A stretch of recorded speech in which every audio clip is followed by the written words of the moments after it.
Good afternoon, everyone. This is Chaitali Bag from the European Bureau of Aviation and Defense Universe based out of Cyprus.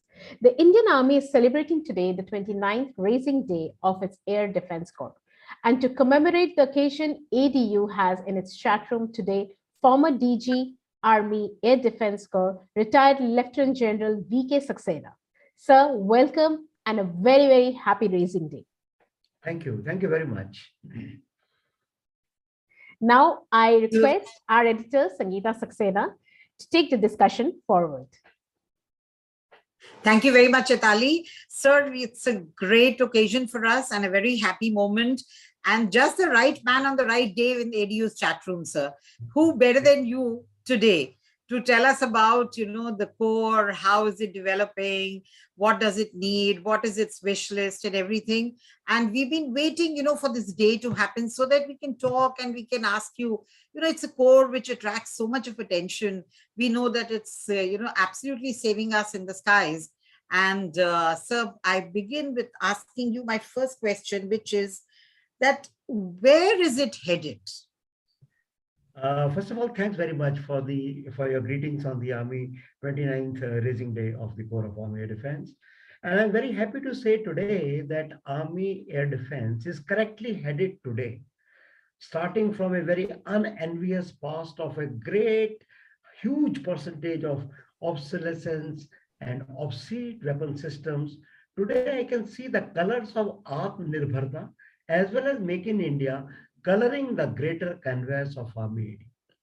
Now, if you talk about any air defender or any air defense setup, it can be seen in three verticals: sensors to detect the air threat, shooters to kill the threat, and battle management and control system which manages the air defense battle of a few fleeting moments. So, talking of Atmanirbharta, today I'm proud to tell you, Sangeeta, that today our country has got the capability to make every single type of a sensor which Army AD requires, whether it is for early warning, tactical control, gun control, fire control, missile guidance, anything. Yes, road ahead is still there, that's all right. But today we make our immediate requirement. As regards our shooters to kill the threat, Atmanirbharta has started making inroads. I'll say they're not fully taken over, the inroads. Today, we very proudly have upgraded our mainframe guns in-house in our own country. We make our own short-range surface-to-air missiles, Akash, which is the pride of not only Army AD, but the whole Indian Army. We also are in the verge of making our quick reaction SAM for the mechanized forces. And of course, everybody has heard about Program AD, the ballistic missile defense system of India, of DRDO, of our very own. As regards battle management and control system, right from the word go, end to end, the battle management and control system is fully produced in India, manned by Indians, and known to us end to end. Our strength to tell US that sanctions or no sanctions, nothing is at stake because of this strength of the battle management and control system being our own. So I will say we are correctly headed. We are making good progress, but there are miles to go. Thank you. Right, sir. And sir, very, very safely, can we say that we would be about 80% indigenized? I won't say that at the moment. I will say we started from 97% obsolescence. Today we are hovering around 67 to around 72. We are making inroads. There's a huge inventory of Russian origin weapon system which need to be replaced in bulk for the obsolescence to come down. We are starting to make inroads of our own weapon system. Instead of saying so much indigenized, we should take pride in saying that high obsolescence is coming down from we were at 97, 98%. Today we are at 67 to 72 and counting, further improving. Own weapon system getting it. Right, sir. And then, my next question to you would be that what are the new dimensions of air threats? And are we prepared to face them? Is our Army Air Defense Corps absolutely prepared to face them? Yeah, that's a great question. And everybody is talking about the new threat. I will say one word. I will say the unmanned phenomena. Unmanned phenomena has changed the DNA, the entire DNA of how the air threat will be prosecuted. And the first and the newest dimension of the air threat today is the drone threat, is the threat from small drones. Today, the unmanned vehicles are not only small drones. They started from intelligence, surveillance, target acquisition, and reconnaissance vehicle, called star vehicles to start with. They have become fully combatized platforms ready to go into battle all on their own or standing shoulder to shoulder with combat brethren, giving them run for their money, not only for situational awareness or kill capability or war, but endurance. In addition to that, the new genie in the bottle is the small drone. Remember the attack on Russian airbase at Khmeimim and Tartus. Remember the devastation in Saudi Arabia. Remember the attack on Jammu airfield on 26th June. This is the dimension of the air threat which we need to counter, and we are well on our way to counter. The second dimension is the stealth dimension. Our northern neighbor, not so friendly northern neighbor, is slowly increasing his stealth signature, not only in combat aircraft like J-20, FC-31, etc. It's also coming in a big way in unmanned vehicles, in attack helicopter, JG-11, WZ-9, WZ-19, etc. So we have to make those radars which capture stealth and which can capture the stealthy targets and which can kill them. The third dimension, of course, is the hypersonic threat, which is a subject by itself, which needs to be taken care of in times to come. So, sir, with both China and Pakistan, you mentioned China. We also mentioned Pakistan in the same go because they have the blessings of the older brother. So, what about what are the things we need to do, to ensure that all our borders are safe and secure as far as the AD is concerned? Yes, we have to ensure two things. First of all, we have to ensure that we as a country together, put our act of putting the national might of air defenses of Army, Navy, Air Force in the best foot forward, and sea and air together. Secondly, there are weapon systems which are core competent in the domain of land, in the domain of sea and subsurface, and in the air, which execute air defense. And then, what is the best weapon to put the air threat at a particular amount of time?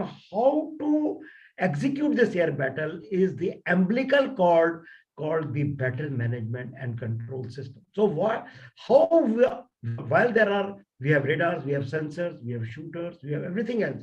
But what is required to be integrated, which we are talking about in the Air Defense Command also, is the umbilical cord of conduct of the air defense battle. This you are aware is the integrated air command and control system of the Air Force, which controls the air defense battle from the highest node of the country right down to weapon platform and integrating with the other battle management and control systems of the Navy and the Air Force. This needs to be integrated. This needs to be kept at the cutting edge. This has to be seamlessly handshaken between the three services so that we detect the air threat at the longest possible range. We did identify it to be friend or foe. We put the best weapon to the threat irrespective of the service which holds it, whether it is Air Force, whether we do interception first, or we launch the missile first, or we launch from ship first, whatever happens. So when you are to answer your question, are we prepared? Yes, we are prepared, but the requirement is to carry on with integrating the air defenses of Army, Navy, Air Force in a manner that the national might of air defense is brought to bear on the aggressive enemy's air threat, be it from China or be it from Pakistan. So my last question to you would be that is there a wish list we have which needs to be fulfilled? Yeah, wish list never ends actually, and in no country in the world today the air defense weapons will ever be sufficient, adequate. No. Air defense weapons, by virtue of their very nuance in terms of numbers, and they'll be finite, and in terms of cost, they'll be cost prohibitive. So what we must do, we must ensure that the three components of air defense weapon systems in the air, we must get our air defense aircrafts, which is a subject by itself, the deficiencies. You are all aware how we are at 30 squadron, how it should go to 42, and what all air defense aircrafts have to come. That time does not permit to dilate on that. The Tejas Mark 1, Mark 1A must come. The new induction of a fighter, 126 fighter aircraft must come. Similarly, naval deficiencies of the air defense must be made up. As regards the army, 5 things need to be done. First of all, first thing is the upgradation of the current weapon system, legacy system. We have a legacy system. They have to be kept alive. We cannot throw them in the dustbin. We have to be kept alive by suitable weapon upgradation. That is one, whether it is guns or whether it is legacy missiles and so on. Second thing, we have to make up our critical deficiencies in terms of mechanized warfare in the TBA. In the tactical battle area, we are deficient of certain things I cannot be telling in classified information here. We need to make up. Thirdly, we have to realize that the threat is shifting its center of gravity from the western to the northern border. What does it mean? Our weapon system need to be lightweight, heavy, mobile, and deployable. Low-level lightweight radars, man-portable SAMs, quick reaction SAM, short-range surface-to-air missiles, all have to come in numbers. There are certain deficiencies which cannot be spoken here. We are trying to make it up, but there are miles to go in this direction. But at any point in time, the Indian Army Air Defense, consisting of the combined punch of Army, Navy, Air Force, will be able to negate the current and the futuristic air threat from our potential adversaries. Thank you very much, sir. It was wonderful speaking to you today. And today is a special day. I'm sure, celebrations are there on the way for you. And I really hope that the Army Air Defense, it's the pride of the nation, pride for us, and also becomes a real threat to anybody who wants to turn an eye over us. So thank you very much, sir, for coming here and speaking with us. Thank you, sir, and a very happy Raising Day. Thank you very much. God bless everybody. Thank you. Thank you so much, sir. That was a short and sweet, but very informative. It was a pleasure listening to you today. Thanks a lot. Have a nice day. Bye-bye. Thank you. Bye-bye. Bye.